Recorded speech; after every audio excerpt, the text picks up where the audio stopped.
Well, it was begun as with a tramway strike. Murphy had thought this through. Larkin had used sympathetic strikes to win battles with the union, with the employers. Sorry, that he'd hit one company and then he'd threaten it with a sympathetic strike in other companies, and the workers in other companies wouldn't handle the goods that were coming from this company. So he was forcing employers to capitulate that way. So Murphy came up really with the sympathetic lockout, and he persuaded the employers that the only way they could stop Larkin or Larkinism was by banding together, and 400 employers agreed in the city after the tramway strike began that they would require their employees to sign a declaration saying they were not members of the Transport Union and they would not work with members of the Transport Union. And a lot of workers refused to do that. I mean, on the very first day of the lockout, September the 3rd, the coal companies, who employed about 1,500 people in the city, required the workers to sign, and when they didn't sign, they laid them all off. So within a matter of a week or so, there were thousands of workers laid off in the city because they wouldn't leave the Transport Union. Now, the whole thing would have probably ended quite quickly if it hadn't been for Bloody Sunday. There had been riots before, and there were riots again, but on Larkin made this declaration that he was going to hold a rally in O'Connell Street on Sunday, August the 31st, and the police magistrates issued a proclamation banning it. So of course Larkin at one of these rallies burnt the proclamation, so the stakes were high. The other trade union leaders were absolutely terrified of what was happening, so they wanted to sort it out.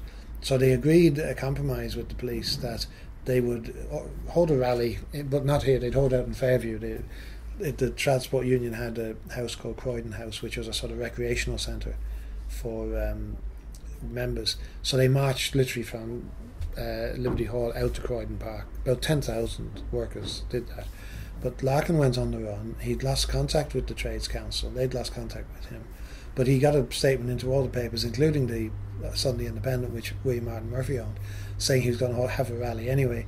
So he's managed to get himself smuggled into the Imperial Hotel in disguise, and he booked a room. And when he got into the room with, I think it was Nellie Gifford, one of the Gifford sisters anyway, they found their horror they couldn't open the window.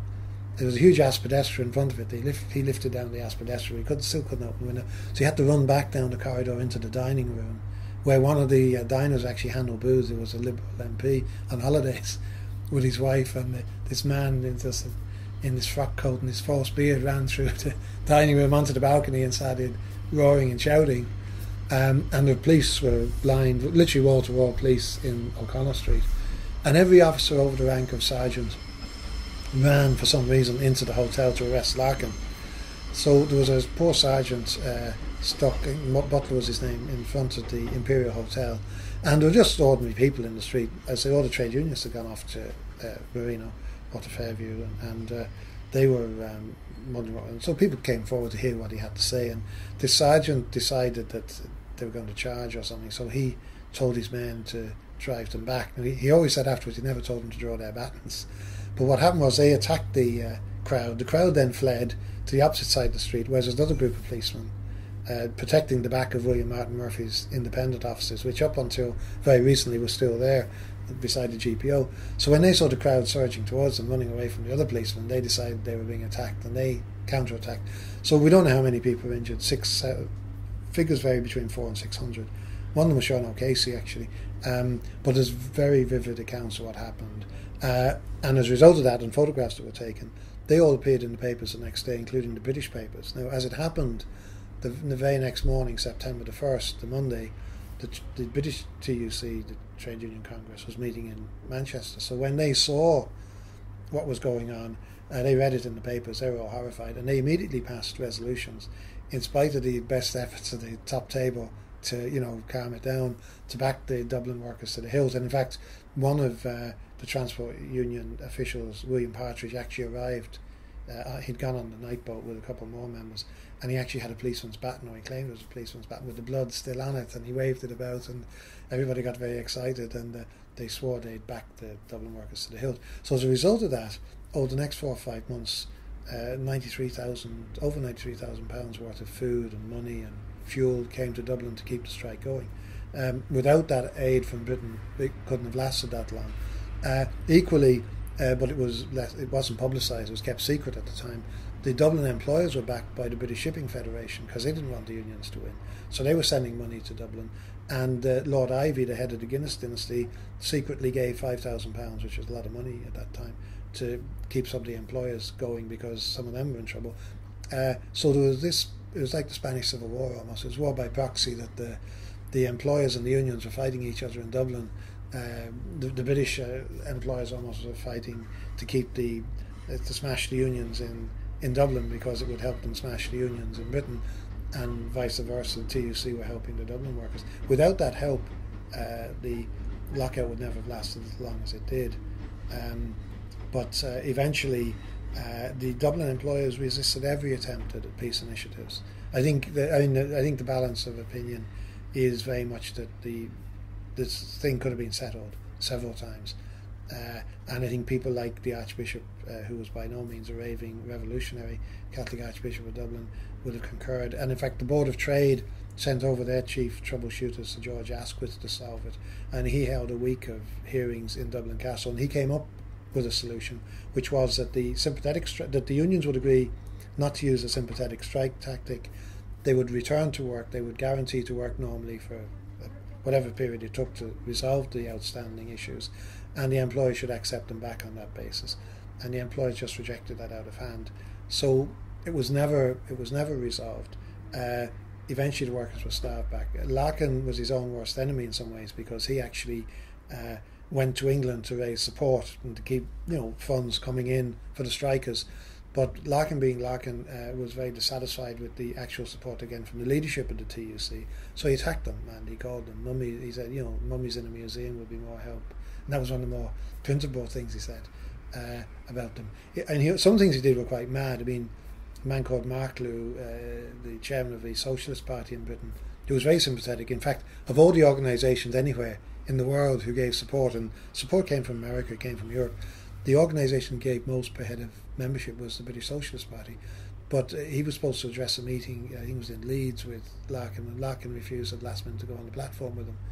He said he was a totally disreputable character. And the reason why was he had discovered that Marklew was a divorcee, and he couldn't possibly share a platform with someone who'd been divorced. In his own mad way, Larkin was actually quite a committed Catholic, as was Connolly, funnily enough. So he was his own worst enemy. He eventually managed to alienate even the left in the British Labour movement by his attacks on them. So when it came down, eventually they had to either settle the dispute or up the ante. So Larkin wanted them to black Dublin goods in Britain, which meant effectively that no goods coming from Dublin into Liverpool or anywhere else, Glasgow, whatever, would be taken off the ships by the British workers. The only slight problem with that was that only about 15% of dock workers in British ports were unionised. The TUC knew that would never run, so they had a special conference over it. It was the first special conference of the TUC in its history, and the next one wasn't until the miners' strike in the 1980s. So it shows you how remarkable, how much it dominated sort of politics in Britain and Ireland at the time.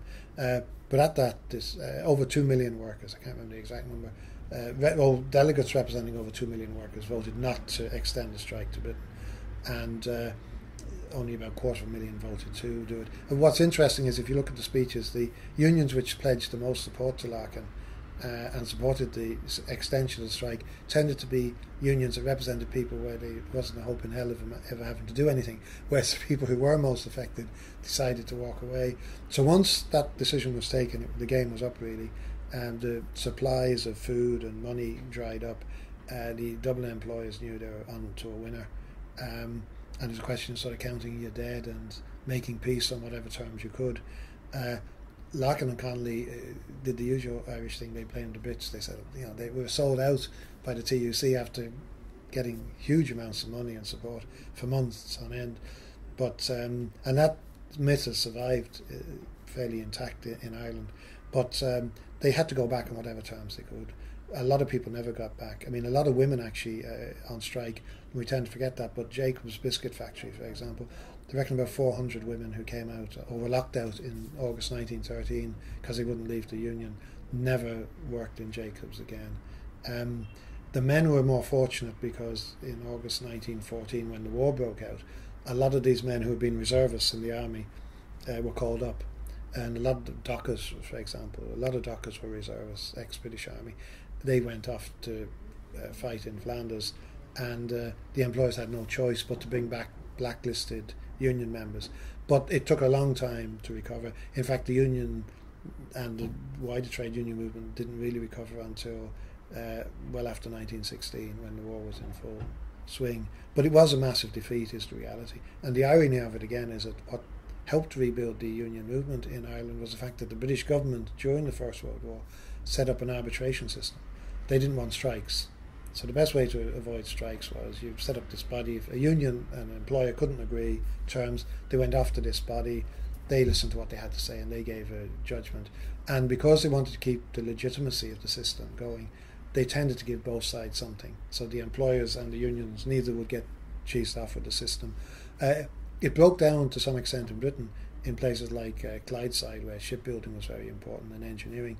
But in that situation where the unions, a lot of Communist Party shop stewards cut their teeth on Red Clydeside and supported the Irish workers, like Willie Gallagher and that, came from an Irish background. They ended up in prison or being conscripted into the army, even though they were in protected industries, because those industries were vital to the war effort. But here you see we didn't have any industries. If the entire island of Ireland, possible exception of Belfast, had closed down, apart from the food that was being exported, it wouldn't have affected the British war effort. So the unions did quite well. They got recognition out of the system, and they tend to get concessions. So Irish employers found they had to accept unions, whether they liked it or not. So the war was a blessing in disguise. It helped save the Irish trade union movement and helped it grow. And by 1920, there were 120,000 members in the transport union. There'd only been at the height of at the start of lockout, there were about maybe 18,000. By the time it was over, it was down to about 13,000. Under James Connolly's stewardship, it was down to about 5,000.